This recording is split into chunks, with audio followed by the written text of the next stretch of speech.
Welcome, everyone. I'm Carol Lourie, host of the Her Health and Spirit podcast and upcoming summit. And today we're fortunate enough to have with us Dr. Peter Osborne. Dr. Osborne is the clinical director of Origins Healthcare in Sugar Land, Texas. He is a doctor of chiropractic, doctor of pastoral science, and a board-certified clinical nutritionist. Oftentimes referred to as a gluten-free warrior, he's one of the most sought-after alternative medicine doctors in the world. His practice is centered on helping those with painful, chronic, degenerative, and autoimmune diseases using natural methods. He's one of the world's leading authorities on gluten sensitivity and lectures nationally to both the public as well as doctors on this and many other nutritionally related topics. He's the founder of the Gluten-Free Society, the author of the Gluten-Free Health Solution, and the Glutenology Health Matrix, a series of digital videos and ebooks designed to help educate the world about gluten. In addition, he is the author of No Grain, No Pain, published by Touchtone. Dr. Osborne has served as the executive director and the vice president for the American Clinical Board of Nutrition. He is on the advisory board for Functional Medicine University. He has been featured in or on Fox News, CBS, PBS, Celiac.com, Gluten Summit, Radio MD, the People's Pharmacy Radio, Underground Wellness, Muscle and Fitness HERS, the Journal of Gluten Sensitivity, and many other nationally recognized publications. Welcome, Dr. Osborne. Well, thanks so much for having me. Happy to be here. So if you're not gluten sensitive, explain to our community why you might still need to not eat gluten. Well, let's even define that even more narrowly. Yeah, let's absolutely. say if you're not gluten sensitive. Okay, gluten sensitivity, if we define what gluten is, it's the name of the protein alpha-gliadin. That's when everybody talks about gluten, that's what the food labeling laws mean. So when you see a product that says gluten-free, it's not really gluten-free, it's alpha-gliadin-free. Alpha-gliadin is the name of one form of gluten found in wheat, barley, and rye. But there are 1,000 different plus forms of gluten. So when we say gluten, it really should be a plural term. It should be glutens. So most commercial lab tests, as a matter of fact, there isn't a commercial lab test that measures more than 14 different types of gluten, and that's the fundamental premise for the flaw in lab testing for a lot of people is okay, do I need to avoid gluten? If I do, which kind of gluten? Is it the gluten in wheat, barley, and rye, or is there a gluten in corn that I'm reactive to, or a gluten in rice that I'm reactive to? And that's where a lot of people get very, very confused. So there's the gluten issue, and my advice on gluten testing is genetic testing, because there's a couple of different genetic markers that we can look at and understand this, that gluten sensitivity is not a disease. It's a state of genetics. You either have the genes that predispose you to reacting to gluten, or you don't. Now, some would argue that everyone in the human race has those genes. And I think we probably couldn't argue that fully, because I think if we look at the history of man eating grain, I think we could justify that not everyone develops autoimmune disease as a result of grain consumption. However, we do need to be able to identify accurately those individuals who shouldn't be eating grain. So now let's talk. So we said gluten, we said gluten sensitivity, we said there's more than one type of gluten, but what is it about grain as a whole? Let's just say that somebody gets genetically tested for gluten sensitivity and their test results come back negative. Why should they maybe consider avoiding grain anyway? Is that correct? Am I reading your question right? I want to make sure that. Absolutely, yes. It's an important concept. I absolutely, and then we'll talk about the paleo view of that. But go right ahead. Yes, absolutely. So with grain, we got to understand that first of all, grain. What is grain? Grain is, in a nutshell, grain is the seeds of grass. That's what it is. So any form of grass, any seed that we derive from any form of grass is technically considered a grain. So that's wheat, barley, rye, oats, sorghum, millet, teff, triticale, rice, and corn are also grains. Corn is sometimes classified as a vegetable, but it is not a vegetable. It is very much a grain. So we have this family of grains, which are the seeds of grass. And if we fundamentally look at what a seed's job is, in biology, if we study just basic biology, this is a message that, in my opinion, is for most people is very, very lost. In biology, when we look at the Mother Nature's role or God's role for a seed, is that its role is to protect and preserve the species itself, right? That's a pretty important role, wouldn't you say? Like protection and preservation of the entire genome of a particular species of plant. That's a pretty important role. So seeds are inanimate objects that don't have the ability to get up and walk away. They can't run. They can't fight back, at least not physically. So what is it that they have that allows them to fight predators? And we look at some of the different elements of what these seeds contain, and one of the elements is gluten. So the seeds of grass contain different kinds of glutens. Some of these glutens tear a hole in our gut. You know, the work of Dr. Alessio Fasano found that gluten itself causes intestinal permeability. And although the study, in my opinion, you know, it wasn't comprehensive, we can really say gluten causes leaky gut in absolutely 100% of the human population. But in the study that was done, it did cause leaky gut in everyone that was studied. But again, it's just one study, and we, you know, how much can we extrapolate from one piece of research? We have to be a little more clear and open-minded, and we do need more research in the area. However, that being said, gluten is one of the proteins that we know for many people triggers a leaky gut. We also know that these seeds contain other types of proteins. There's actually 5 different classes of proteins that have been identified in seeds as being there for protection for the seed and not for food as the predator. So one of these classes of proteins, probably the one that's been the most well studied beyond gluten, is called an ATI. And ATI stands for amylase trypsin inhibitor. And what ATIs have been shown to do in human studies and in animal studies is they interact with a receptor inside the intestine called a toll-like receptor. And what they do when they interact with this receptor is they create gastrointestinal inflammation. So they basically cause a fire in the gut.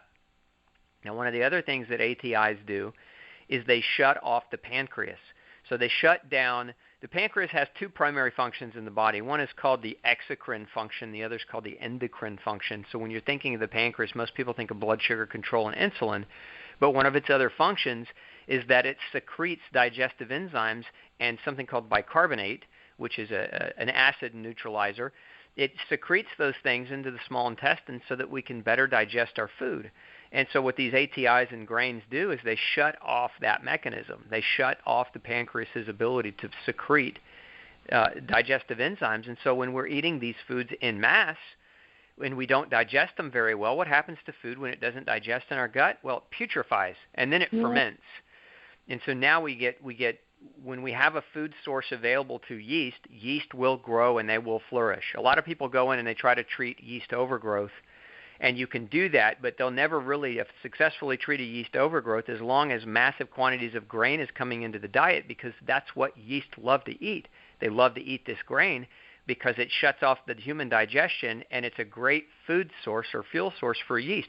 So they ferment this grain, and they create alcohol, right? If you look in the literature, and I've seen this, and I've actually had patients that come in to see me who I would have sworn to you, had I not known what I known, that they were drunk, that they were alcoholics. They were jaundiced, they were dizzy, their speech was slurred, and what they had was they had such raging yeast infections that they had developed something called Brewery syndrome, meaning that their guts were a distillery that was producing alcohol because they were putting so much grain in their gut, and they had such a yeast overgrowth that the alcohol was just a normal part of their day. They were pumping alcohol into their bloodstream, and it was causing, neurological problems. It was causing liver damage. It was causing detoxification problems, etc.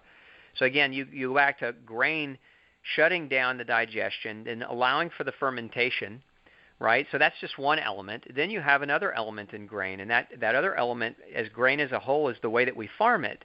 In the United States, we spray the field with glyphosate or Roundup, and then right before the harvest, we do it again. So we get, in most cases, two applications of glyphosate. And I have experience not directly in farming, but I have family members that were farmers. So I have a lot of patients who are farmers I've done a lot of research in this area where if you watch them during the application of Roundup, most of these guys that are doing the application are wearing chemical warfare suits. They're wearing respirator masks and full biohazard suits because they don't want to get exposure to the pesticide. Now think about that for a minute. Here we are doing a double application of this type of pesticide on the food. The people who are making the application are going through severe steps to protect themselves from the toxicity of these pesticides, yet we're now taking that food and we're feeding it in mass right? And we're recommending grain 8 to 10 servings a day on a food guide pyramid is making that recommendation, despite the fact that it's saturated with pesticides twice. Some of these pesticides, if it's not Roundup, now Roundup will actually cause leaky gut and will interfere with a number of biochemical processes in the GI tract, and that will help to contribute to hormonal disorders like autoimmune disease. It will contribute to nutritional deficiency disorders, and it can create a vast array of different side effects and problems. But some of the pesticides like atrazine, which is a natural herbicide, actually is an artificial estrogen. So what it does to women is it causes estrogen dominance, which can lead to a number of forms of cancer, including breast cancer and infertility. Yeah, absolutely. But then you also have the way these grains are stored. So so now you've got estrogens, you've got glyphosate, you've got the fact that these grains contain components that can shut down and hinder digestion. Now you also add the fact that the way that they're stored, they have a high tendency to grow mold on them. So there are a number of different species of mold, like Aspergillus is a very common mold species found growing heavily in our grain storage. And in the United States, there's not an upper limit, there's not a regulated upper limit for what's something called a mycotoxin, which is a byproduct of mold. So think of mycotoxins as mold poop. These are these chemical toxins that mold produces, and these mycotoxins get into our grain storage, and then people are consuming them. And when we look at what foods contain the highest level of mycotoxins, aside from coffee, we've got corn. Corn and rice contain vast quantities of mycotoxins. So now these are people, let's just take that person who doesn't really know what gluten really means, and they're going to the gluten-free food aisle, and they're eating a bunch of corn cereal and gluten-free corn products and rice products. Now they're being exposed to vast quantities of mycotoxins in their diet, and these mycotoxins shut down the immune system. They're very, very strong immunosuppressants. Some of these mycotoxins are actually used and they're harvested for chemical warfare. We have one called trichothecene, which is a particular type of toxin produced by Stachybotrys, which is a form of black mold, is actually used and harvested and grown so that we can create chemical weapons against the enemy. So think of that as being part of our food supply. And what do you've got? You've got all these different elements of grain, and we're just scratching the surface at this point because we can add other elements. One of the other elements is their glycemic load. Some of the proteins and some of the carbohydrates in grains are very, very quick to causing a rapid insulin secretion and insulin response. They elevate blood sugar extremely rapidly. As a matter of fact, there's a particular type of sugar in wheat called amylopectin, and this particular sugar is more potent than cane sugar at elevating our blood sugar levels and insulin levels. So it can contribute to syndrome X or metabolic syndrome, can contribute to diabetes and weight gain. And of course, once we have all of that in place, the common denominator for all of this is chronic inflammation. And when we look at what chronic inflammation does to a human, it causes the adrenal glands to pump out cortisol.